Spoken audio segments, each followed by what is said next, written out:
And also, we've been able to settle the issue of this small but important island in the Arctic, which is called Hans Island. So it's a win-win-win. It's a win for Canada, it's a win for Denmark and Greenland. It is a win also for Indigenous people. It brings a lot of clarity, and it brings a lot of previsibility.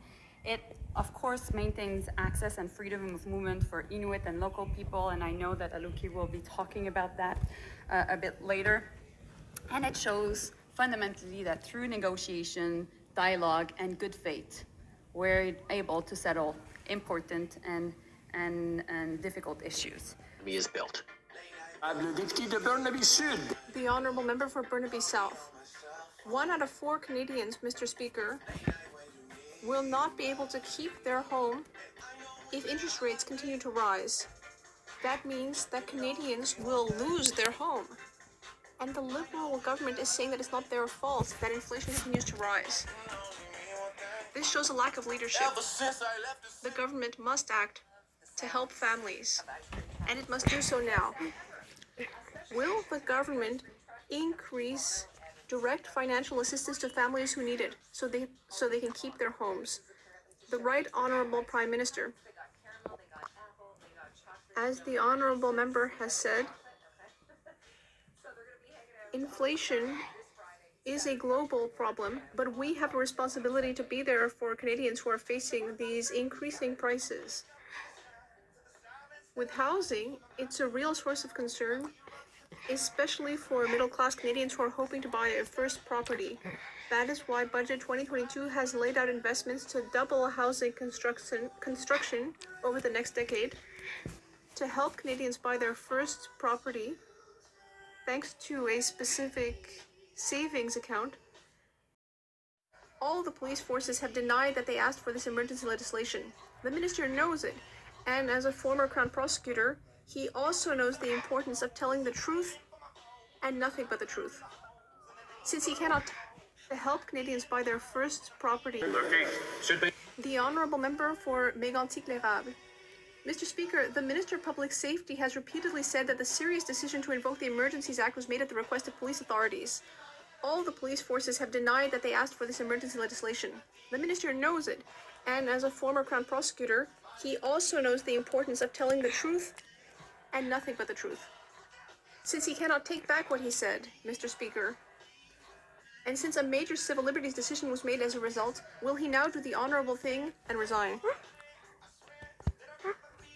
The Honourable Minister of Public Safety. Mr. Speaker, on this side of the House, we understand our responsibility for public safety, and that is exactly why we invoked the Emergency Measures Act. We sought advice from the police forces. We used their advice to inform our decision to invoke the act. And on the other side, I'd like to know why the Conservative Party has not apologized for their own role in extending the illegal blockades, which was extremely wrong. The Honourable Member for Mégantic-l'Érable. Mr. Speaker, the Emergency Measures Act cannot be used when other laws would do the job just fine. The Minister of Public Safety knew this, and that is why he justified his decision by saying repeatedly that the police had asked for these increased powers. Not one police officer, police force, police chief, or commissioner has come forward to confirm the minister's words. There is no misunderstanding. The commissioner said that yes, the government consulted police forces before invoking the act. The Conservatives, on the other hand, contributed to extending the illegal blockades. It is very wrong. They should apologize. Mr. Speaker, the minister misinformation and can't be trusted. As a former Crown prosecutor, the minister knows full well that his choice of words matters. He would have also known that when invoking the Emergencies Act in Canada, that everything he said would be tested against the law. However, the minister can't find anyone to corroborate his story that law enforcement asked for the Emergencies Act to be invoked. The only matter left unresolved is the minister's resignation. So when will he resign? The Honourable Minister for Public Safety.